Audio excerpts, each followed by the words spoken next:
Assalamualaikum warahmatullahi wabarakatuh. Ayuhat talamid, marhaban bihudurikum fil madrasah as-sanawiyah Surya Buana Internet Bimalang. Bil maddah ulumut tabiiyah. Fi fasilitasi ma'al ustazah Novi Ayu Lestari Ning Tias. Toyib, al-anhaya bina nabda bi qiraatid doa. Bismillahirrahmanirrahim. Raditu billahi robba wa bil islami dina wa bi muhammadin nabiyya wa rasula. Rabbi zidni ilma warzuqni fahma waj'alni min ibadika solihin. Sobat hebat Matsa Surba, pada video pembelajaran kali ini saya akan menjelaskan materi tentang bagaimana cara menghitung tagihan listrik PLN yang biasanya kita pergunakan dalam kehidupan sehari-hari. Adapun tujuan pembelajaran dari materi yang akan kita pelajari pada video pembelajaran kali ini adalah yang pertama, menerapkan konsep hubungan antara kuat arus, tegangan, energi listrik dalam kehidupan sehari-hari. Kemudian yang kedua, menentukan hubungan antara energi dan daya listrik. Dan yang ketiga, setelah kita memahami energi dan daya listrik, maka konsep energi dan daya listrik inilah yang akan kita gunakan sebagai dasar untuk menghitung tagihan listrik PLN yang biasanya ada angka-angka yang tertera pada meteran atau kWh meter di rumah kita. Oke. Sebelum kita memulai pelajaran, sebelum kita memasuki materi inti, maka akan saya awali dengan menghubungkan konsep yang akan kita pelajari dengan salah satu ayat di dalam Al-Quran. Di mana pada Quran surat An-Nahl ayat 14 yang artinya, dan dialah Allah yang menundukkan lautan untukmu agar kamu dapat memakan daripada daging yang segar yaitu ikan, dan kamu mengeluarkan dari lautan itu perhiasan yang kamu pakai, dan kamu melihat bahtera berlayar padanya, dan supaya kamu mencari keuntungan dari karunia-Nya, dan supaya kamu bersyukur. Dari Quran surat An-Nahl ayat 14 ini sudah jelas bahwa Allah telah menciptakan segala yang ada di alam semesta ini, termasuk manusia dan sumber daya alam yang lainnya itu agar bisa dimanfaatkan oleh manusia untuk memenuhi kebutuhan hidupnya. Oleh karena itu, maka di dalam memanfaatkan sumber daya alam itu, maka seharusnya manusia juga akan memanfaatkan sesuai dengan kebutuhannya. Pada Quran surat An-Nahl ayat 14 ini dicontohkan bahwa Allah menciptakan lautan di mana kita bisa memanfaatkan ikan yang ada di lautan sebagai sumber makanan. Tidak hanya ikan, tapi Allah juga menciptakan di dalamnya ada perhiasan atau berlian yang bisa manusia ambil sebagai untuk memenuhi kebutuhan hidupnya. Kemudian juga ada sarana transportasi di situ.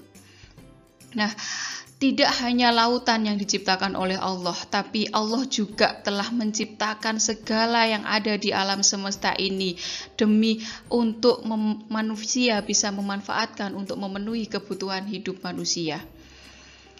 Nah, namun pada zaman sekarang ini sudah banyak manusia yang memanfaatkannya tidak hanya untuk kebutuhannya, tapi sudah sangat dikuasai oleh hawa nafsu itu, di mana sudah mengeksploitasi alam itu secara besar-besaran, sudah untuk hanya memenuhi keinginan di atas kebutuhannya sendiri, sehingga sudah banyak sekali kerusakan di sana-sini. Padahal di ayat ini Allah diakhiri dengan kata-kata, ketika kita bisa mencari keuntungan dari karunia yang diciptakan oleh Allah ini, ada kata-kata supaya manusia itu bersyukur. Hakikatnya bersyukur adalah tidak hanya memanfaatkan, tapi kita juga menjaga apa yang diciptakan oleh Allah itu. Terlebih lagi di dalam Quran surat Al-Isra ayat 27, bahwa janganlah manusia itu memanfaatkan segala sesuatu itu dengan berlebihan, tidak berboros-boros, karena sejatinya berboros-boros itu adalah sifat yang sangat amat tidak Allah sukai, karena sifat boros itu sejatinya adalah sifatnya dari setan. Sobat hebat Madza Surba, dari salah satu kandungan ayat Quran Surat An-Nahl ayat 14 ini semoga bisa mengingatkan kita agar apa yang ada di alam semesta ini bisa kita manfaatkan dengan sebaik-baiknya, agar kita tetap bisa memenuhi kebutuhannya dan kita tetap bersyukur dengan cara memelihara apa yang sudah diciptakan oleh Allah Subhanahu wa Ta'ala. Nah, sobat hebat Madza Surba, mari kita sekarang menghubungkan dengan konsep-konsep pada energi listrik. Oke, ini ada sebuah pertanyaan. Ketika kalian pulang sekolah, kemudian atau habis berpanas-panasan dari luar, kemudian masuk ke rumah, enaknya ngapain? Pasti jawabannya adalah enaknya ngadem. Baik itu di dalam ruangan ber-AC, baik itu di depan kipas angin. Intinya adalah kita ngadem karena kita sedang dalam kondisi yang berpanas-panasan. Ketika kita memanfaatkan kipas angin, maka kita tinggal ngambil kipas angin, kabel dari kipas angin itu kita tancapkan di saklar atau di sumber listriknya PLN. Ternyata listrik dari PLN itu ternyata bisa memutar kipas angin, akhirnya kipas anginnya bergerak dan menimbulkan angin yang sepoi-sepoi. Nah, berarti dari sini kipas angin yang bergerak, baling-baling kipas angin yang bergerak sehingga ada angin yang sepoi-sepoi sehingga kita ngerasa adem atau kita merasa nyaman sehingga tidak kepanasan lagi, berarti kita sudah memanfaatkan listrik dari PLN.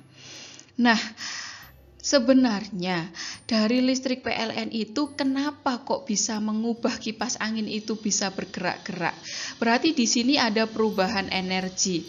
Apakah listriknya itu hilang kemudian berubah dengan energi gerak atau yang lainnya?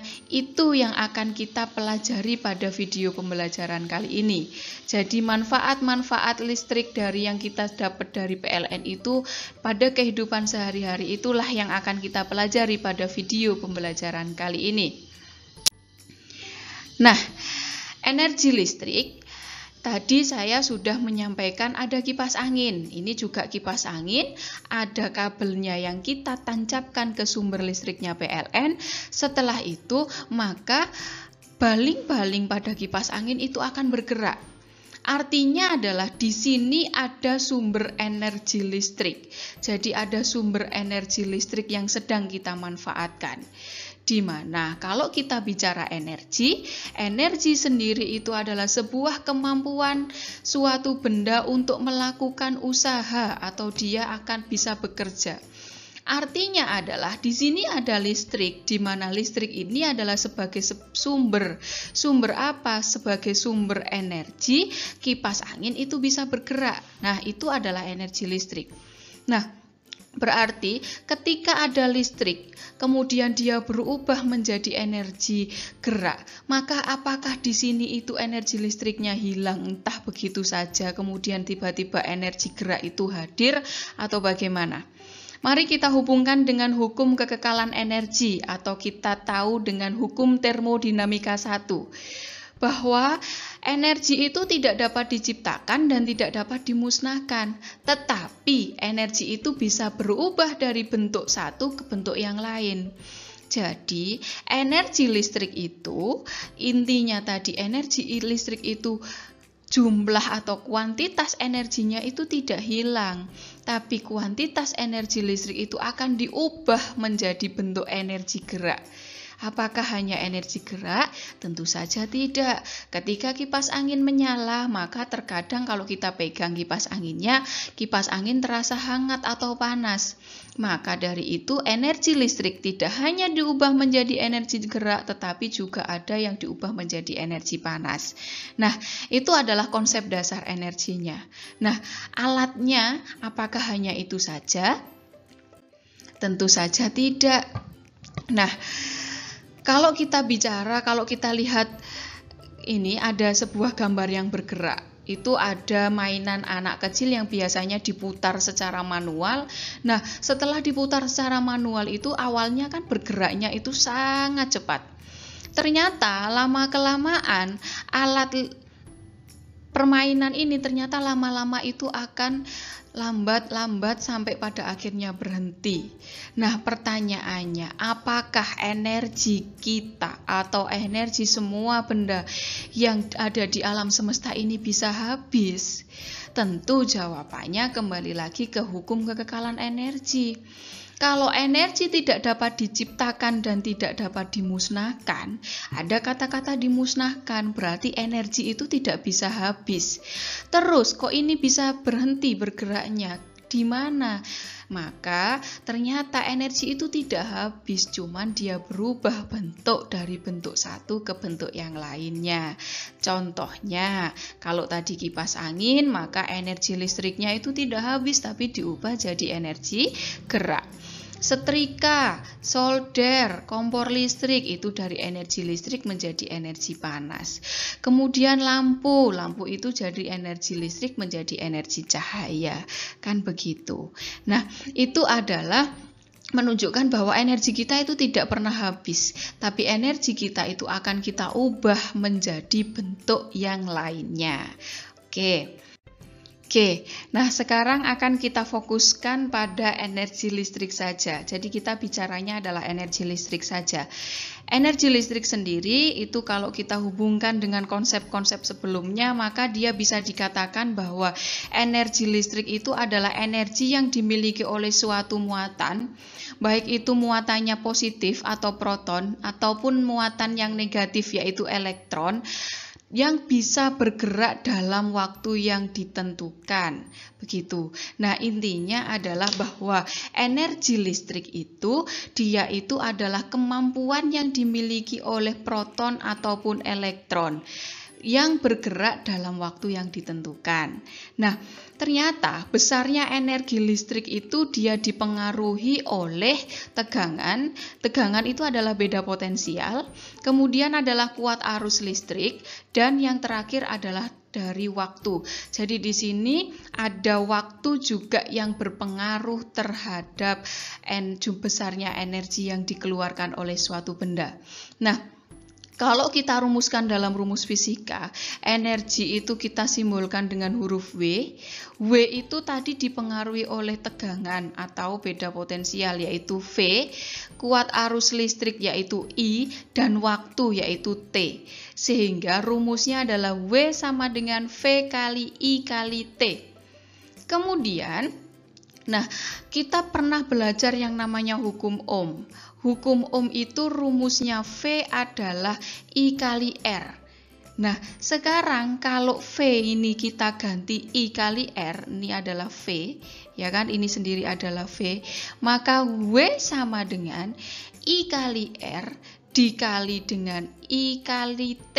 Nah, sehingga karena I kali I itu adalah I kuadrat, sehingga rumus yang kedua dari energi itu adalah W sama dengan I kuadrat kali R kali T. Nah, jadi ini adalah rumus pertama, ini adalah rumus kedua. Muncul rumus kedua karena tidak diketahui V, tapi V-nya itu yang diketahui adalah I kali R. Sehingga V-nya kan bisa kita cari dari I kali R. Oke, sekarang akan muncul rumus yang ketiga, itu karena I itu adalah V per R, ya kan? Kalau dari rumus hukum Ohm yang dulu itu ini V, I, kemudian R. Sekarang kita mau cari I dulu, bahwa I itu adalah V per R. Sehingga I ini, I kuadrat kita ganti V kuadrat per R kuadrat. Kan begitu, dikalikan R kali T. Nah, R-nya yang sebawah itu kan dikuadratkan sehingga bisa dicoret 1. Akhirnya jadilah rumus yang ketiga, yaitu V kuadrat per R kali T. Nah, pertanyaannya, Bu, ini kan ada 3 rumus.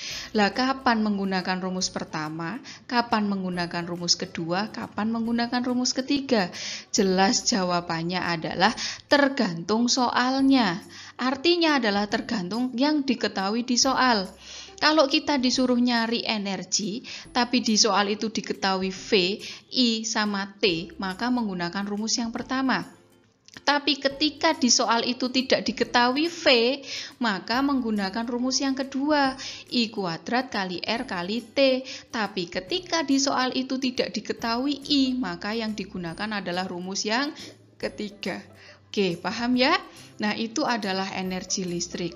Nah, sebenarnya di dalam PLN, dalam kehidupan sehari-hari, yang kita manfaatkan dari PLN itu, yang biasanya kita ganti dengan membayar token atau membayar tagihan PLN, kita sebenarnya adalah membayar energi listrik yang kita gunakan. Jadi PLN itu adalah menyediakan sumber energi, kemudian kita salurkan ke rumahnya kita, sumber energi dari PLN itulah yang akan kita gunakan, kita manfaatkan untuk kita ubah menjadi energi yang lainnya. Begitu anak-anak. Nah, kemudian ada lagi yang hubungannya erat dengan energi, itu adalah daya. Daya itu kalau kalian sering tahu, daya ini adalah setiap hari itu sering kita sebut. Kalau kita bilang saya masang lampu di rumah 20 watt gitu ya, berarti 20 watt itu adalah dayanya. Daya listrik dari daya lampu ini adalah 20 watt. Nah, kemudian ada lampu yang 5 watt, maka itu berarti artinya dayanya lampu itu 5 watt. Kemudian saya punya setrika, dayanya lebih besar yaitu 350 watt, berarti itu juga daya. Nah, kemudian ada yang namanya rice cooker atau untuk kita memasak nasi. Dayanya itu ada 2, ada yang 300 sama yang 40 watt.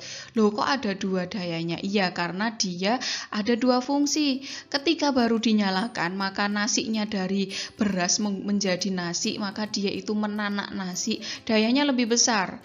Tapi ketika sudah menjadi nasi, tapi magicom atau rice cooker itu tetap dinyalakan, maka daya listriknya yang dibutuhkan hanya sedikit, yaitu hanya 40 watt, karena tidak mengubah benda, tidak mengubah berat menjadi nasi, tapi hanya mempertahankan suhu hangatnya saja.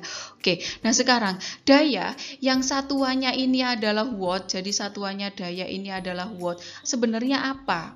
Apa hubungannya dengan energi tadi?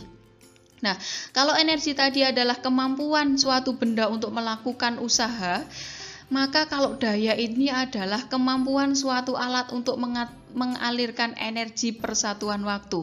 Jadi lebih mudahnya adalah daya itu adalah energi tiap detik. Nah, jadi daya itu ya energi, tapi energinya khusus kalau setiap detik itu berapa dayanya, begitu. Jadi ini setiap detik itu energinya bisa 30 watt gitu misalnya ya. Nah, itu adalah daya listrik. Jadi sekali lagi bahwa daya itu adalah energi tiap satu satuan waktu atau energi tiap sekon atau tiap detik.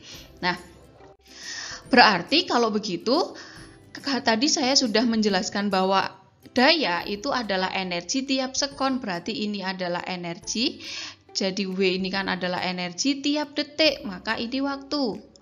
Berarti P sama dengan W per T. Kalau kita buat rumus segitiga, P-nya di bawah, W-nya yang di atas, kemudian T-nya. Nah, sehingga kalau saya tanya, ketika kalian ditanya energi atau W-nya yang ditanya, maka rumusnya adalah P kali T. Energi adalah daya dikali waktu. Oke, nah dari satu rumus yang ini adalah rumus yang besar atau yang utama, akan kita turunkan menjadi rumus-rumus yang kita hubungkan dengan hukum Ohm dan lain-lain. Yang pertama, kita pernah tahu bahwa P itu kan energi dibagi waktu, ya kan? P itu kan energi dibagi waktu. Nah, kita tahu sebelumnya bahwa W itu punya rumus sendiri, yaitu V kali I kali T, kan begitu. Ini W-nya. Kemudian tetap rumusnya dibagi T sehingga T-nya bisa kita coret. Jadilah rumus yang kedua. Kemudian P sama dengan I kali R kali I. Dari mana? Ini adalah dari rumus bahwa tadi P, W itu kan I kuadrat kali R kali T kan begitu. Nah sekarang dibagi lagi dengan T sehingga jadilah rumus P sama dengan I kali R. Kemudian rumusnya energi yang ketiga adalah W sama dengan V kuadrat per R kali T kan begitu. Sehingga W-nya diganti V kuadrat per R kali T. Dibagi lagi rumusnya daya ada T-nya sehingga T-nya bisa kita coret sehingga jadilah rumus yang ketiga. Kemudian ini adalah rumus yang pertama tadi. Jadi ada 4 rumus. Rumus 1, 2, 3, 4. Kapan kita pakai rumus 1, kapan pakai rumus 2, 3, dan 4 tergantung yang diketahui. Kok bisa turun rumus lainnya dari rumus yang utama? Karena sebelumnya kita sudah mempelajari rumusnya energi. Rumus energi kan ada 3. Sehingga ini adalah dia perpaduan dengan rumus energi tadi. Oke, paham ya? Nah, sekarang ini adalah materi intinya. Bahwa kalau energi, kalau daya listrik itu kita hubungkan dengan kehidupan sehari-hari, maka kita akan berhubungan dengan yang namanya meteran listrik. Ya, meteran listrik itu disebut sebagai kWh meter. Kenapa kok kWh meter? Karena meteran listrik ini dia adalah mengukur jumlahnya energi. Energi yang kita manfaatkan sehari-hari. Ya, jadi sekarang kita tahu bahwa listrik itu ada yang pasca bayar, ada yang prabayar. Artinya pasca bayar itu adalah pasca itu sesudah bayar. Artinya adalah sesudah kita gunakan baru kita membayar. Nah, kalau prabayar berarti pra itu sebelum, bayarnya sebelum kita gunakan. Nah, sekarang kita akan kenalan dulu dengan namanya meteran listrik yang pasca bayar. Di rumahnya kalian yang menggunakan listrik pasca bayar, biasanya ada meteran seperti ini. Ada angkanya yang setiap hari itu dia akan bergerak, ya kan? Kalau kita menyalakan listrik, dia akan bergerak sampai pada angka tertentu. Dan satuannya adalah kWh. Kok bisa kWh sih, Bu?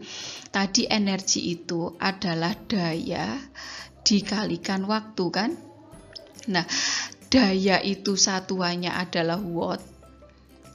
Waktu itu sekon, tapi kalau pada kehidupan rumah tangga ya nggak mungkin menggunakan sekon, tapi menggunakan jam kan. Jadi watt jam itu bahasa Inggrisnya adalah hour gini kan. Sehingga karena dalam rumah tangga ini tidak hanya watt saja, tapi ukurannya sudah sangat besar ribuan, maka menggunakan kilo. Sehingga yang namanya energi itu satuannya adalah kilowatt jam atau kalau disingkat adalah kWh, kilowatt hours atau kilowatt jam. Yes, jadi angka ini itu menunjukkan energi listrik yang kita gunakan sehari-hari. Nah, setelah kita gunakan maka ada tagihan listrik setiap bulan. Kalau kalian menggunakan pasca bayar biasanya struknya atau kwitansi pembayarannya seperti ini. Silakan diperhatikan ini tulisan stand meter.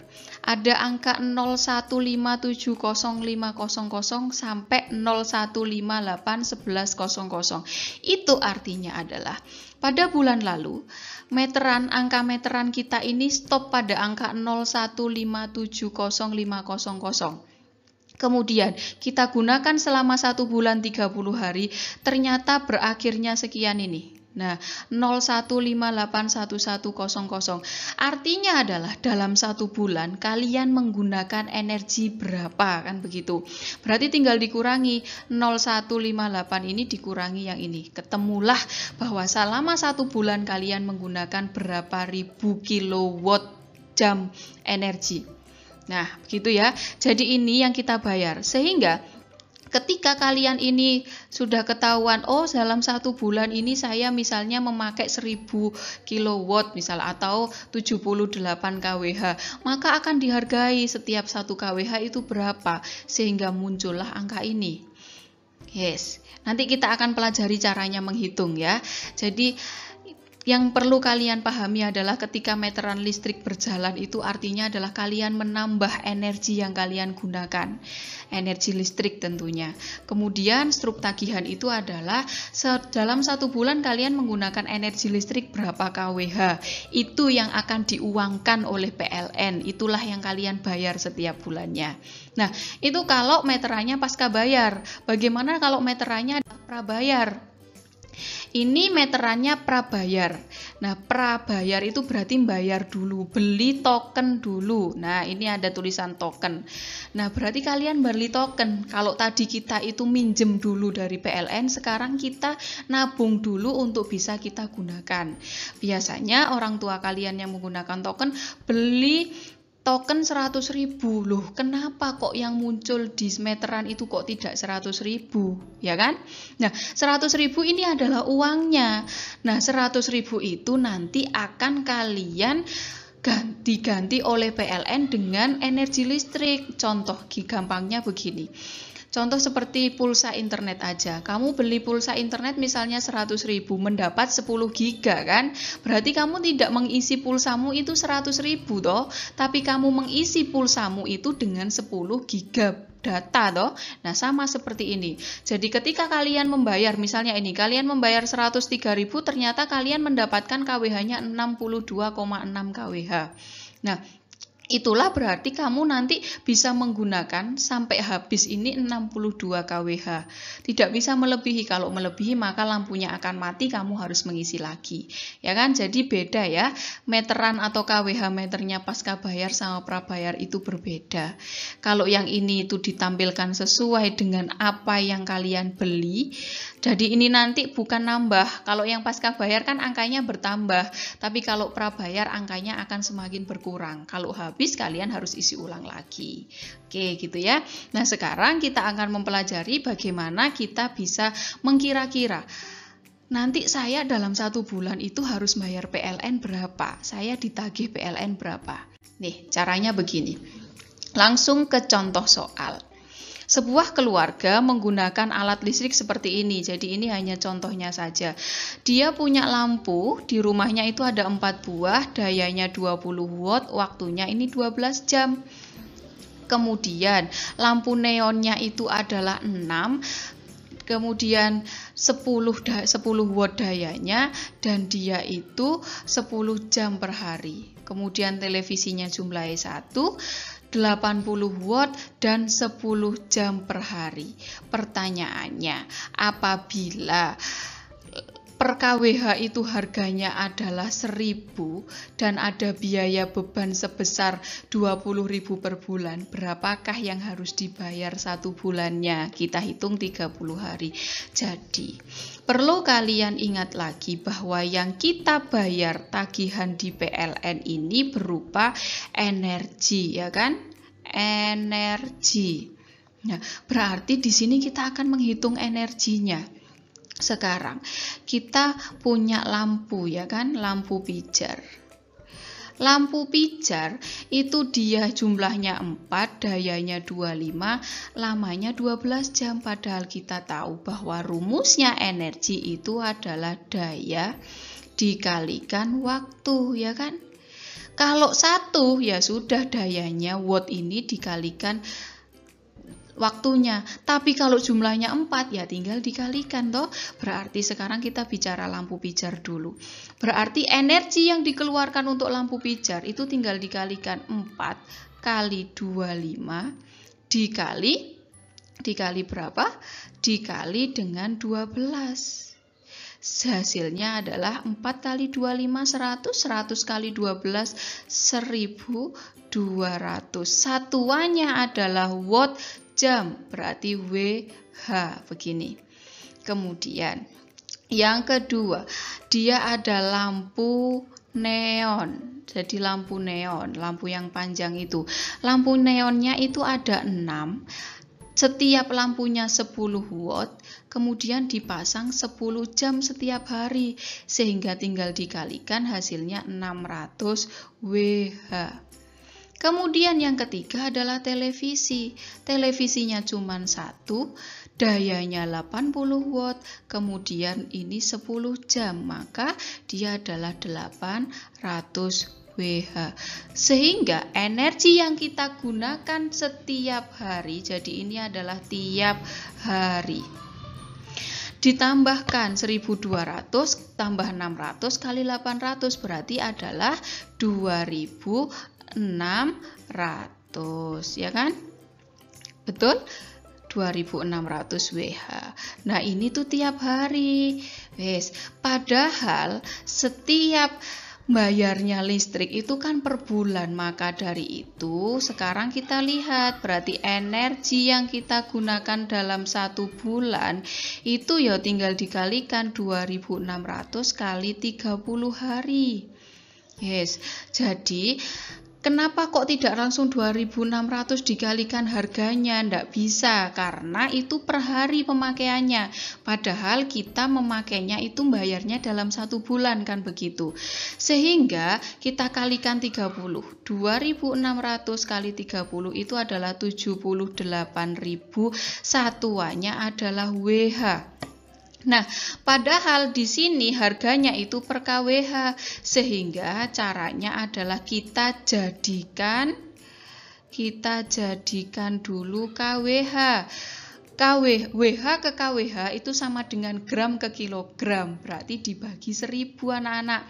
Berarti 78.000 Wh itu kita jadikan kWh, artinya dibagi 1000.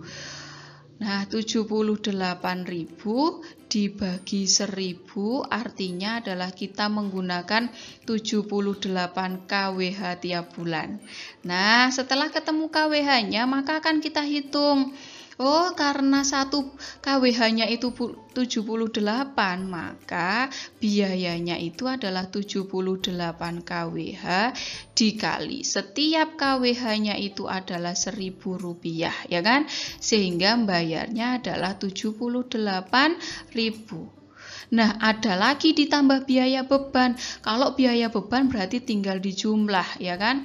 Jadi total yang akan kita bayar adalah 78.000 ditambah biaya bebannya yaitu 20.000.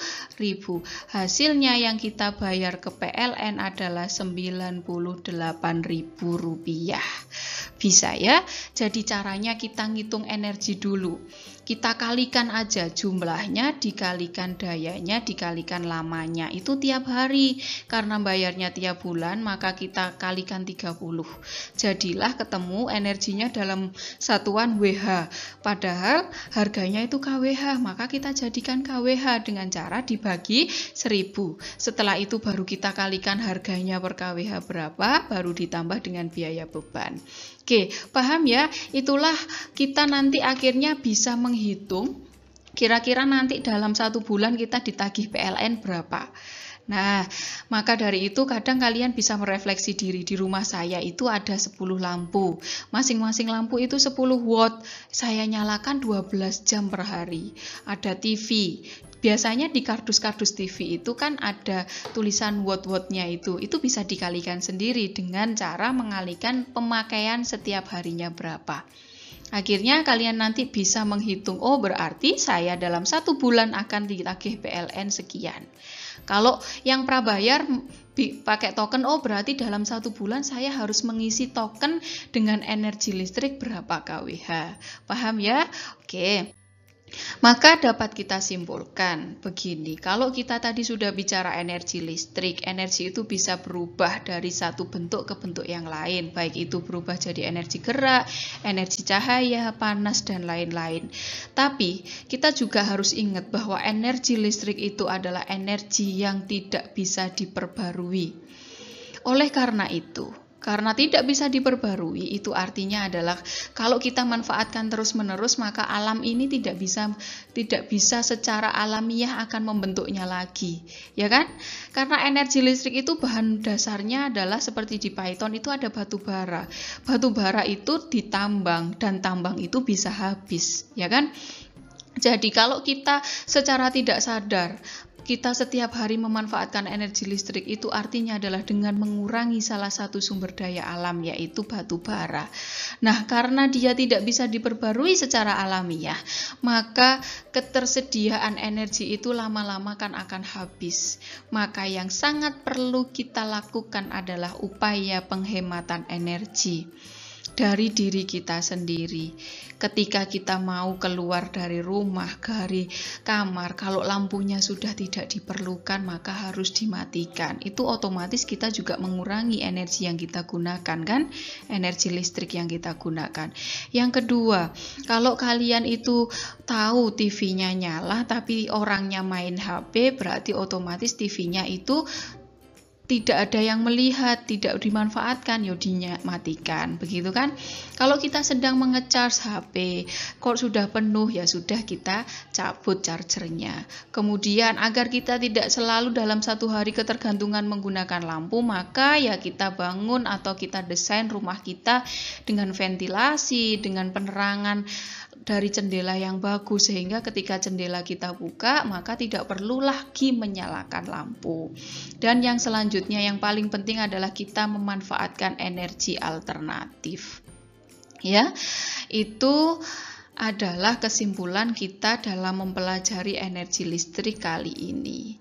Oke. Nah, kalau sudah, agar kalian itu lebih paham, silahkan dikerjakan satu soal berikut ini. Jadi ada soal bahwa ini ada seorang di rumah tangga itu punya 4 lampu 50 watt 10 jam per hari, punya televisi, kemudian dia punya pompa air. Nah, kemudian harga per KWH-nya hanya 500. Nah, berarti berapakah nanti tagihan listrik yang harus dibayarkan di PLN dalam 1 bulan, yaitu 30 hari. Itu silakan dikerjakan, kemudian semoga bisa memanfaatkan video hari ini, cara mengerjakan pada slide sebelumnya tadi ya. Oke, itu adalah video pembelajaran yang bisa Bu Novi saya sampaikan. Oke, aktafi diro satanal yaum. Sukron jazilan ala husni timamikum. Ilaliko firfursotil atiyah. Insyaallah. Hayabina nahtatim bi qiraatil hamdalah alhamdulillahi rabbil alamin wa kafaratil majlis subhanakallahumma wa bihamdik asyhadu alla ilaha illa anta astaghfiruka wa atubu ilaih. Wassalamualaikum warahmatullahi wabarakatuh.